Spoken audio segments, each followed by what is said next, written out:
Price road ஆண்டவரும் கர்த்தருமாய் இயேசு கிறிஸ்துவின் வல்லமையுள்ள நாமத்தினால் உங்களை வாழ்த்துகிறேன்.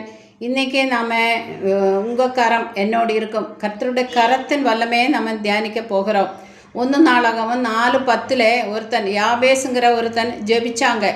கர்த்தாவே, நீர் என்னை ஆசீர்வதிச்ச தேவரீர் என்னை ஆசீர்வதிச்ச உன்னை எல்லைகளையெல்லாம் பெரிதாக்கி உன்னுடைய கரம் என்னோடு இருந்த தீங்கு என்னை துக்கப்படுத்தாதபடிக்கு அதற்கு என்னை விலக்கி காத்துக்கொள்ளுன்னு சொல்லி அவன் ஜெபிச்சான். அவன் ஜெபிச்சதன் பிரகாரம் ஆண்டவர் கேட்டருளினார். அவங்களுக்கு பதில் கொடுத்தாங்க, அவனை ஆசீர்வதிச்சாங்க சொல்லி பார்க்கலாம். இந்த இடத்துல காரியங்கள் என்னங்கிறது பார்த்தீங்கன்னாக்கா, நம்மளுக்கு நிறைய ஆசீர்வாதம் கிடைக்கிறதுக்கு நம்ம ஜெபிக்கணும். யாபேஸ் அப்படி தான் ஜெபிச்சாங்க. அதே மாதிரி நாமளும் ஜெபிக்க வேண்டிய அவருடைய கரம் நம்மளோடு கூட இருக்கும். நம்ம ஓரோ குடும்பத்தாரும் பிஸ்னஸ் பண்ணுறவங்களும் வேலை செய்கிறவங்களெல்லாம் இந்த ஜெபம் நம்ம ஜெபிக்கணும். உபாகமம் 5:15 இருக்கிறத அவருடைய வல்லமையுள்ள கரம்னு சொல்லி நம்ம பார்க்குறோம். அவருடைய வல்லமையுள்ள கரம் எகிப்திலே அடிமையாக இருந்த நம்மளை அவருடைய வல்லமையுள்ள கரம் ஓங்கி வைத்தனாலும் வல்லமையுள்ள கரத்தினாலும் நம்மளை புறப்பட பண்ணாங்க. அதனால ஓய்வு நாளே ஆண்டவரை ஏற்படுத்தினாங்கன்னு சொல்லி உபாகமம் 5:15 நம்ம வாசிக்கலாம்.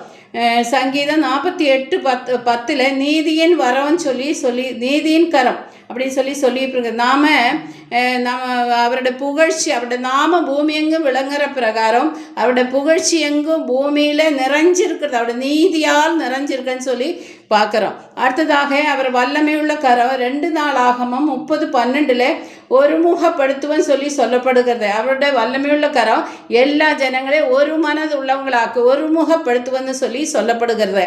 அடுத்ததாக ஐஸ்வர்யம் கனவும் உம்மால வருகிறது அப்படின்னு சொல்லிட்டு நம்மளை பெரியவனாக்கும். 1 நாளாகவும் 29:12 ஐஸ்வர்யம் கனவும் எல்லாம் அவரால் தான் நம்மளுக்கு கிடைக்கிது. நம்மளை பெரியவங்களாக்கும் மேன்மை உள்ளவங்களாகும் நம்மளை பலப்படுத்துவாங்கன்னு சொல்லப்படுகிறது.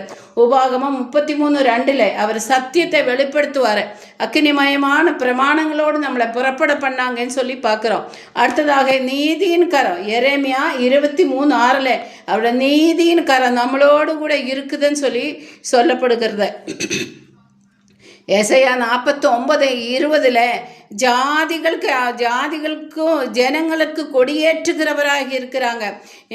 அப்புறம் இந்த ஏசாயா 63:4 அவர் நீதியை சரிகட்டுகிறவராக இருக்காங்க. அவர் சத்துருக்களோடு நமக்கு யுத்தம் பண்ணுகிறவராக இருக்கிறாங்க. நமக்கு எதிராக வருகிற சத்துருக்களோடு அவர் யுத்தம் பண்ணி நம்மளை ஜெயிக்க வைக்கிற தேவனாக இருக்கிறாங்க. கர்த்தருடைய கரம் என்னோடு இருந்து என்னை ஆசீர்வதிக்கணும்னு சொல்லி ஒவ்வொரு நாளும் நீங்கள் எல்லாரும் ஜெபம் பண்ணுங்க. கர்த்தருடைய கரம் என்னை யாபேசு ஜெபிச்சதை கர்த்தர் கேட்டாங்க. அதே மாதிரி நம்மளும் ஒவ்வொரு நாளும் நம்ம ஜெபம் பண்ணும்போது கர்த்தர்